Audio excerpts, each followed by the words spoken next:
Estamos ao vivo, quem chegou atrasado volta depois. Eu queria dar continuidade a uma live que eu fiz falando sobre o Brasil até o período do Império, né, até o fim do declínio do Império.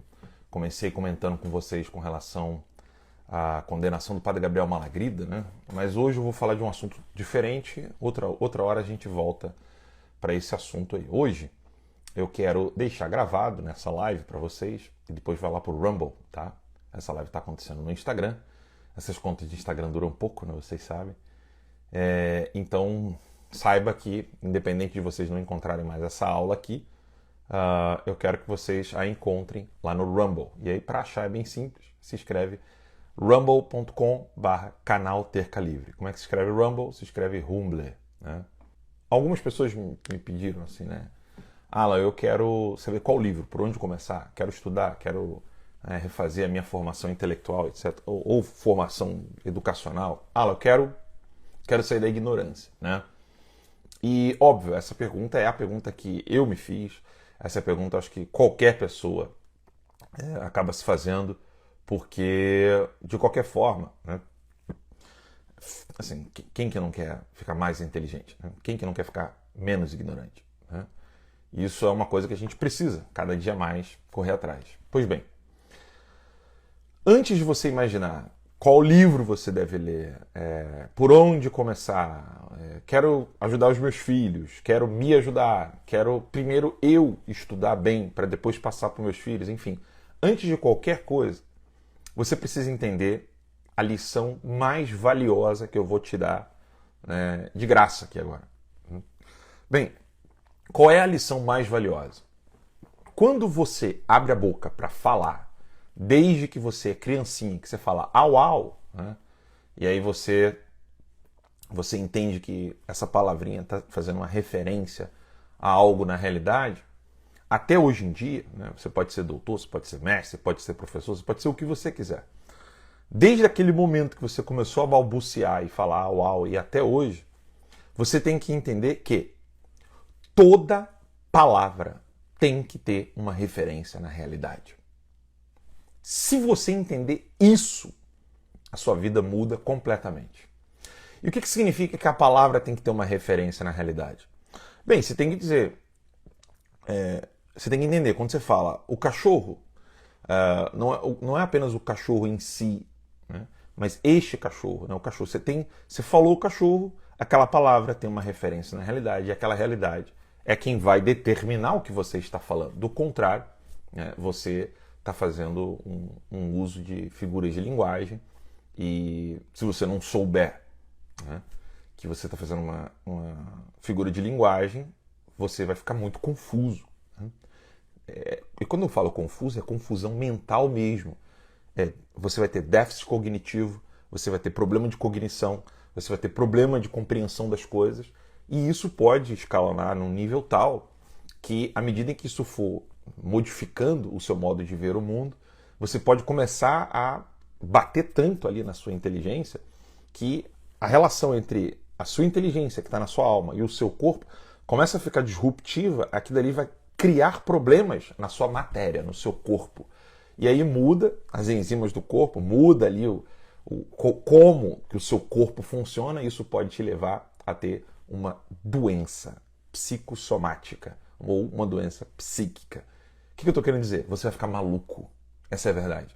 Então é óbvio que isso pode iniciar com um problema psicológico e se não tiver freio, vai virar um problema psiquiátrico.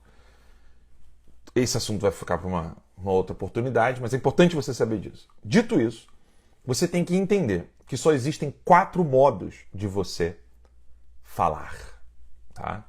E o que significa isso? Só existem 4 discursos. Não existe um quinto, não existe um sexto, não existem só 3. Os 4 discursos, eles são as únicas maneiras de você discursar, de você falar, de você falar.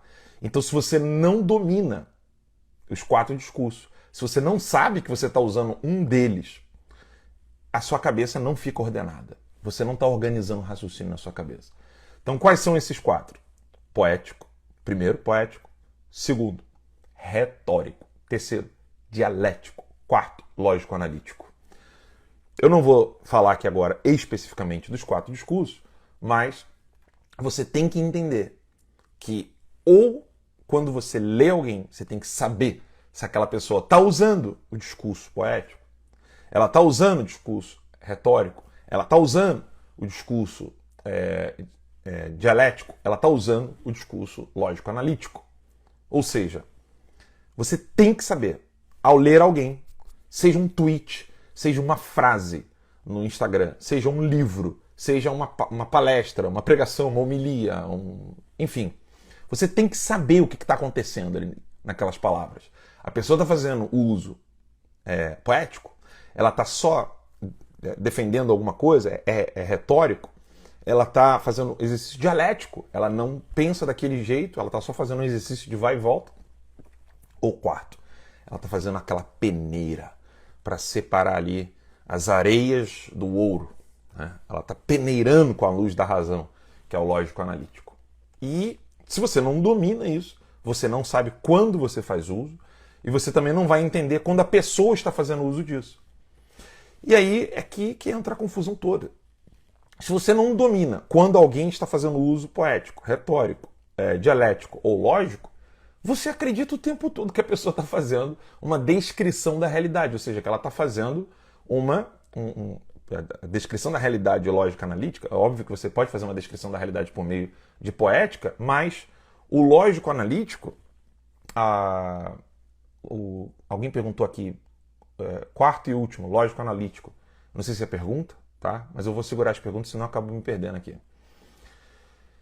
Quando você não está dominando o assunto, qualquer palavra que saia da boca de uma pessoa, você diz, não, mas você disse isso. Sabe aquelas coisas, não, mas você falou isso aqui. Né? Você tem que entender se aquela pessoa está fazendo qual uso, que tipo de discurso é aquele que ela está fazendo. Né? É óbvio que numa conversa mais complexa, num livro mais complexo, numa frase mais complexa, você pode fazer uso dos 4. Tá? Isso demanda assim, experiência, né? E domínio, quando se faz isso conscientemente. E aí, pausa tudo à medida em que você entendeu agora que, regra número 1, né? As palavrinhas elas têm que ter referência na realidade. Não fica debatendo sobre signo, né? Ou seja, sobre palavras soltas. Vou dar um exemplo, Barroso, né? O Estado Democrático de Direito.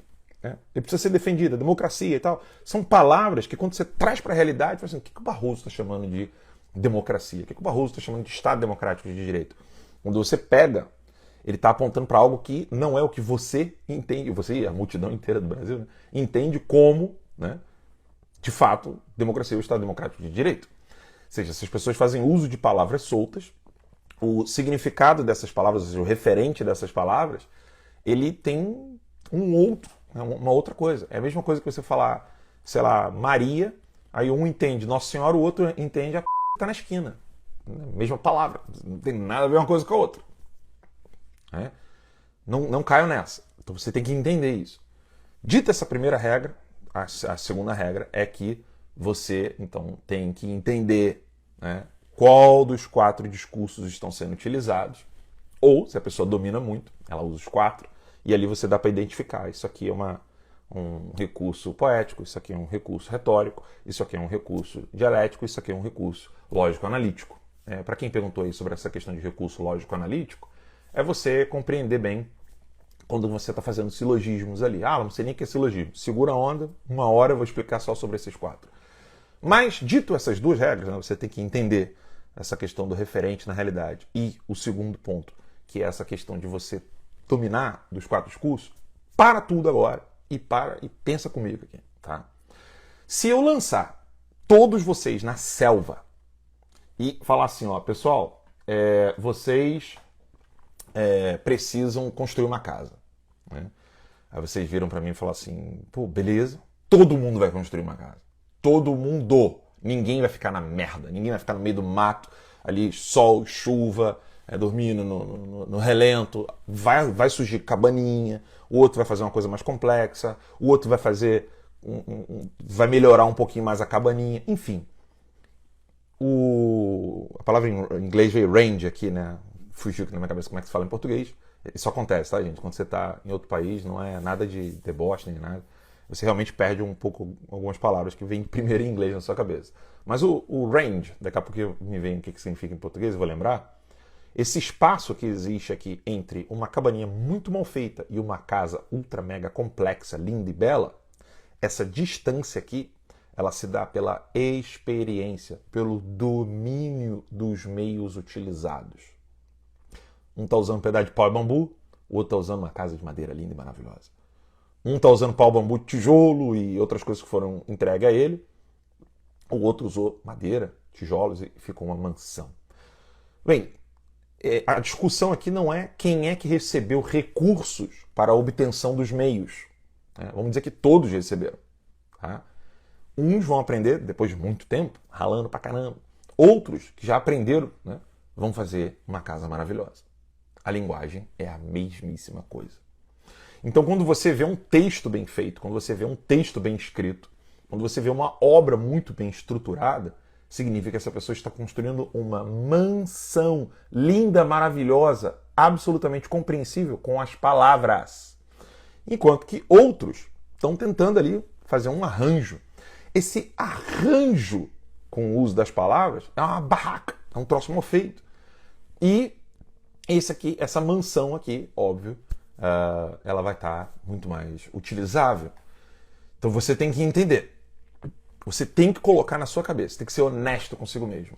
Eu sei construir mansões com as palavras ou eu só construo barracas? Porque aqui o ponto não é se a mansão vai ser utilizada para prostituição e a barraquinha vai ser usada para a igreja.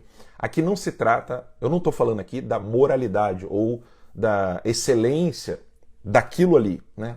Ou seja, como eu vou usar aquilo. Eu não estou falando disso. O como é um outro assunto. Eu estou falando aqui meramente da construção em si. Ou seja, eu sei construir barraquinhas com as palavras que eu uso. Eu sei construir mansões com as palavras que eu uso. Né? Entre essa distância aqui, entre o ponto A e o ponto B, você precisa entender onde você está. Tá bom? Precisa nem desenhar. Pô, show, maravilha. Gostei de ver. Vocês estão entendendo bem. Pois bem, se você não sabe dominar o assunto e você fica ali construindo barraquinhas, eu tenho uma notícia péssima para você. Né? Significa que na sua mente as ideias estão confusas. O que significa na sua mente as ideias estão confusas? Uma pessoa muito experiente ao construir casas, ela sabe direitinho, só de bater o olho, aqui dali tem 3 metros, aqui dali tem 2,5 metros, aqui dali tem 1,5 metro, aqui dali tem 1,75 m. O cara que está com muita experiência, está fazendo aqui dali o dia inteiro, todo dia, ele sabe as medidas. Aquela porta, aquela sala ali tinha pelo menos 4x4, 4 metros por 4 metros. Era 5x4. Não, a outra ali era 6x4. O cara começa, então, a dominar de tal maneira as medidas que tudo fica ordenadinho na cabeça dele. Ele sabe por onde começar. Ele sabe quanto de cimento ele vai usar na base, ali, quanto de água, quanto de pedra ele vai usar. Ele tem um domínio que vai fazer com que as coisas fiquem organizadinhas na cabeça dele. Ele sabe o que ele precisa fazer primeiro, o que ele precisa fazer no segundo dia, no terceiro dia, no quarto dia, no quinto dia. Ele tem tudo muito organizado. E aí o telhado não cai. Ele não só repete, entendeu, o que os outros estão fazendo. Porque existem circunstâncias que podem mudar. Por exemplo, um solo diferente, uma chuva mais forte num lugar, um lugar que neva. Ele tem um domínio sobre aquele assunto. E aí ele vai ter, claro, todas as etapas de uma maneira, assim, ímpar. Na linguagem, a mesma coisa. Quando você não tem a mente organizada, tudo que você fala é um monte de barraquinha sendo feita. E aí, quando você domina, não é barraquinha mais. E aqui você está confuso. Você não tem as suas ideias organizadas na sua cabeça. Não tem as ideias muito bem estruturadas. E aí você está confuso. Essa é a verdade. Você está confuso. O que não quer dizer que você consiga reconhecer alguém que faz bom uso da linguagem. Então, mesmo uma pessoa confusa consegue perceber quando um Lula está fazendo uso meramente retórico de alguma coisa, está falando um monte de mentira. Ela não precisa ser letrada para entender que um está fazendo aquilo. Mas se a coisa ficar sofisticada, ela cai. Então, a mentira, essa tudo isso que as pessoas usam para poder enganar os mais pobres, os menos letrados, as pessoas mais simples, etc., dependendo do arranjo que é feito, essa mentira ela consegue penetrar na cabeça da pessoa. Então a melhor maneira, óbvio, sempre, de você se proteger é você dominar o assunto linguístico, ou seja, dominar a linguagem, ou seja, dominar aquilo que você fala, aquilo que você ouve, você conseguir organizar tudo a ponto de que ninguém te faça de palhaço, ninguém te faça de idiota. Mas, cuidado, né? Você tem que entender que existe um range aqui, um espaço, um perímetro, onde você pode encontrar um adversário muito sutil e você pode acabar caindo, né, numa mentira, numa enganação. Bem, eu espero que isso tenha ajudado a todos vocês. Recapitulando, parte 1, né, desse vídeo aqui que eu falei para vocês, que você precisa entender que as palavras precisam ter referência na realidade para você não ficar falando de coisas malucas, né, que são absolutamente abstratas e não tem nenhum sentido na vida. 2, você precisa entender quando esses discursos são utilizados, então você tem que saber quando você está utilizando ou quando alguém está utilizando e você identificar exatamente cada um deles. Poético, retórico, dialético, lógico. E o terceiro ponto, você só vai aprender isso com os artesãos da palavra. E como é que se aprende com os artesãos da palavra? Com os grandes mestres da literatura. E, por último, não menos importante, óbvio, né, a excelência de tudo isso que se ensina e que se aprende está naquele que se fez carne entre nós e é a palavra, o Logos, Cristo, feito verbo, Cristo, o Filho de Deus. E aí, óbvio, quando você tem o domínio de tudo isso aqui e ainda quer utilizar tudo isso para chegar até a palavra que se fez carne, pode ter certeza que você vai ser feliz. Espero que você tenha gostado dessa live. Compartilhe com o pessoal, pode baixar e publicar em tudo quanto é lugar aí. Valeu? Um abraço. Tchau, tchau.